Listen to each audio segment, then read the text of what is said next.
دیکھیں obviously ہمارا جو احتجاج ہے یہ ریاست کے خلاف ہے. ان کی اگر بجلی کے بارے میں اگر ہم دیکھیں، ہمارا تو پہلے دن سے موقف یہ ہے کہ بجلی بہت زیادہ تعداد میں پختونخوا بناتی ہے اور بہت کم ریٹ میں بنا کے دیتی ہے. اور آپ کو بھی پتہ ہے، جو بھی تھوڑا پڑھا لکھا ہو اس کو پتہ ہے کہ پختونخوا میں پانی سے بجلی بنتی ہے اور جو بہت کم 1 روپے پر یونٹ کا اس کا خرچہ ہے.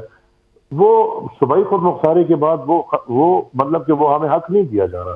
جب سے یہ ایک وہ تھا اسٹیٹ جب بن گیا تھا اس کا بن گیا تھا تو اس میں 1 یونٹ میں تو پنجاب چلا گیا تھا ہمارا بجلی کا ہیڈ کوارٹر، اور آج تک وہ ادھر ہی ہے.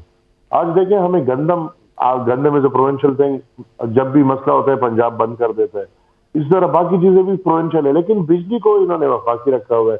تو ہمارا تو جو سارا اسٹرائک ہے، جو ہمارا ساری ڈیمانڈ ہے، یہ تو وفاق مطلب کہ وفاق اور ریاست کے سامنے ہے کہ بھئی ہمیں اپنے بجلی کا جو بنیادی حق ہے، ہماری رائلٹی ہے، وہ ہمیں دی جائے. اور باقی جو اے جی این قاضی فارمولاز ہیں اور باقی ہے تو سب پہ منوان عمل ہونا چاہیے. تو لہٰذا ہمارا تو جو بھی بجلی کے بارے میں وہ ہم ایک رائلٹی سمجھتے ہیں. صوبائی خود مختاری 18 امنڈمنٹ کے بعد وہ ہم اس صوبے کا حق سمجھتے ہیں جو آج تک نہیں دیا گیا، لہٰذا وہ حق اس صوبے کو دے دینا.